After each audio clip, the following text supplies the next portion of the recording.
Bismillahirrahmanirrahim. Allahumma salli wa sallim ala Sayyidina Muhammad wa ala alihi wa sahbihi wa barik wa sallim. Kita akan membahas tentang tangannya seseorang ketika tasyahud. Ketika membaca asyhadu an la ilaha illallah. Ketika pada kalimat illallah, bagaimanakah telunjuk tangannya seseorang? Apakah digerakkan kemudian ditetapkan atau digerak-gerakkan? Setelah diucap dikatakan illallah, digerakkan sekali gerak sampai dengan salam, atau telunjuk kanan itu digerak-gerakkan. Bagaimana yang sebenarnya? Nah, referensi kita yaitu yang pertama kitab I'anatul Talibin, yang kedua kitab Mahalli, yang ketiga kitab Tufah. Di dalam kitab I'anatul Talibin juzuk 1 halaman 213 dijelaskan, wa sunnah raf'uha ail masbahati ma'a imalatiha qalilan inda hamzati illallah lil itba'. Jadi sunat mengangkat telunjuk tangan kanan beserta sedikit miring ketika sampai pada hamzah illallah.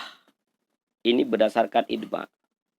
Jadi ketika membaca asyhadu an la ilaha illallah, pada illallah, ujung mata melihat kepada telunjuk tersebut dan telunjuk tersebut diangkat. Setelah mengangkat telunjuk tersebut dilanjutkan wa idamatuhu ay raf'i. Sunat juga mengekalkan telunjuk tersebut. Jangan diturunkan lagi. Jangan digerak-gerak. Ini sunat. Fala yadha'uha bal tabaqa marfu'atan ilal qiyami awis salam. Jadi jangan diturunkan telunjuk tersebut. Jangan digerak-gerakkan telunjuk tersebut sampai dengan salam. Kemudian di dalam kitab Mahalli juzuk 1 halaman 186 dijelaskan, wa yarfa'uha inda qawlihi illallah lil itba', rawahu Muslim. Jadi ketika kita membaca asyhadu an la ilaha illallah, ketika sampai pada hamzah illallah, ketika sampai pada kalimat illallah, maka ketika itu sunat mengangkat telunjuk. Ini mengangkat telunjuk sunatnya berdasarkan hadis riwayat Muslim, yaitu idba' kepada Rasulullah sallallahu alaihi wasallam. Wala yuharrikuha lil idba'i, rawahu Abu Daud. Jadi berdasarkan hadis yang diriwayatkan oleh Abu Daud, ketika kita sudah mengangkat telunjuk, wala yuharrikuha, jangan digerak-gerak. Jadi ketika mengatakan asyhadu an la ilaha illallah, wala yuharrikuhu, ini berdasarkan hadis daripada Abu Daud. Jangan digerak-gerakkan lagi.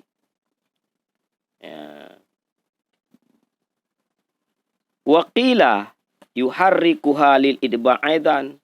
Kemudian ada pendapat pula yang mengatakan digerak-gerak. Digerak-gerak. Ini katanya idba' juga. Jadi kalau berdasarkan hadis daripada Abu Daud, maka setelah mengangkat telunjuk tangan, jangan digerak-gerakkan lagi.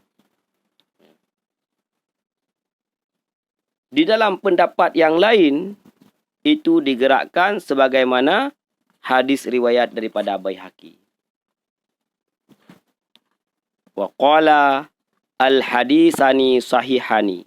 Kedua hadis tersebut adalah hadis sahih. Jadi berdasarkan pendapat Abu Daud jangan digerakkan, berdasarkan pendapat Baihaqi bahwa digerakkan. Pada kalimat wala yuharrikuha li'annahu makruhun, di dalam mazhab Syafi'i, menggerak-gerakkan telunjuk tangan adalah makruh. Makruh. Karena mukhalafah daripada sunat. Sunat jangan digerakkan, kemudian digerakkan. Maka itu adalah makruh. Khilafan li Imam Malik rahimahullah ta'ala. Sedangkan di dalam pendapat mazhab Imam Malik, maka sunat menggerakkannya tidak dimakruhkan. Pada kalimat lima qama wa huwa annal matluba fi salati adamul harakati. Ya, jadi maksud di dalam salat, yang dituturkan dalam salat bahwa tidak menggerak-gerakkan telunjuk ketika telunjuk tersebut telah diangkat pada kalimat illallah. Au li anna tahrika yuzhibul khusyu'. Karena bahwa menggerak-gerakkan telunjuk tersebut dapat menghilangkan seseorang itu khusyuk. Wa tahrikuhu sallallahu alaihi wasallam laha bayanu jawad. Sedangkan Rasulullah sallallahu alaihi wasallam menurut hadis riwayat daripada Baihaqi bahwa Rasulullah pernah menggerakkan telunjuk, ini maksudnya bahwa menunjukkan bahwa boleh menggerakkan telunjuk. Ya, ini sebagaimana yang dikatakan oleh Baihaqi. Tetapi kata Baihaqi, sebagaimana yang dianggap, yang berpendapat bahwa menggerak-gerakkan telunjuk ketika telah mengangkatnya pada kalimat illallah, di sini dijelaskan bal qala Baihaqi innal murada bitahriki fi hadisihi raf'u fala mu'aradah. Jadi maksud daripada hadis di dalam riwayat Baihaqi tersebut bahwa maksud menggerakkan telunjuk jari tersebut adalah mengangkatnya. Jadi daripada bentuk dasar syahadu alla ilaha illallah, jadi mengangkatnya, ini maksudnya, bukan menggerak-gerakkannya. Bahkan kalau menggerak-gerakkan, pada saat menggerakkan telunjuk tangan, bergerak tangan, pergelangan tangan, juzuk anggota yang besar, maka itu dapat membatalkan salat. Di dalam kitab Tufah juzuk 2, halaman 278 dijelaskan, wa yarfa'uha ma'a imalatiha qalilan li alla takhruja an samatil qiblati inda hamzati qawlihi illallah lil itba'.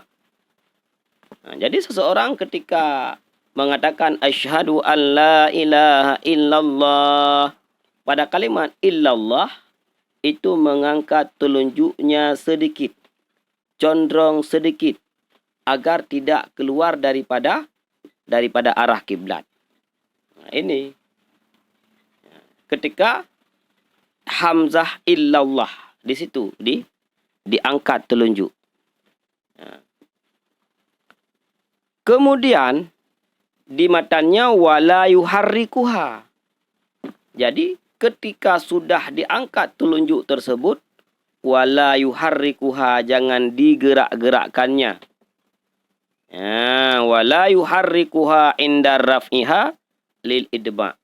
Jangan menggerak-gerakkan telunjuk tersebut ketika sudah mengangkatnya. Ketika mengangkatnya karena itba'.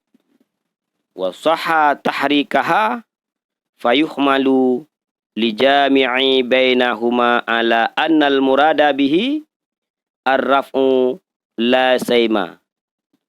Jadi tentang menggerakkan telunjuk tersebut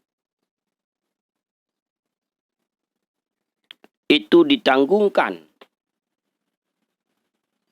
bagi kumpulan di antara keduanya menggerakkan dan tidak menggerakkan. Maka maksud daripada menggerakkan tersebut adalah mengangkat, bukan yang lain. Jadi maksudnya adalah mengangkat telunjuk, bukan yang lain.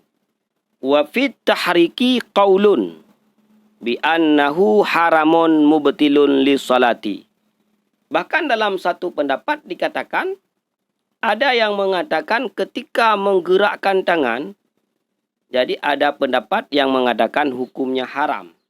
Menggerakkan telunjuk jari. Bahkan itu dapat membatalkan salat. Nah, ini ada satu pendapat. Famin sama qulna bi kirahatihi. Sedangkan di sini, di dalam mazhab Syafi'i, tentang menggerakkan telunjuk tangan, itu tidak berpendapat batal salat. Tidak berpendapat haram. Tetapi bi kirahatihi makruh. Ya, dalam mazhab Syafi'i, menggerak-gerakkan telunjuk tangan adalah makruh. Jadi inilah penjelasan tentang menggerak-gerakkan telunjuk tangan ketika mengatakan illallah pada kalimat asyhadu alla ilaha illallah. Mudah-mudahan bermanfaat.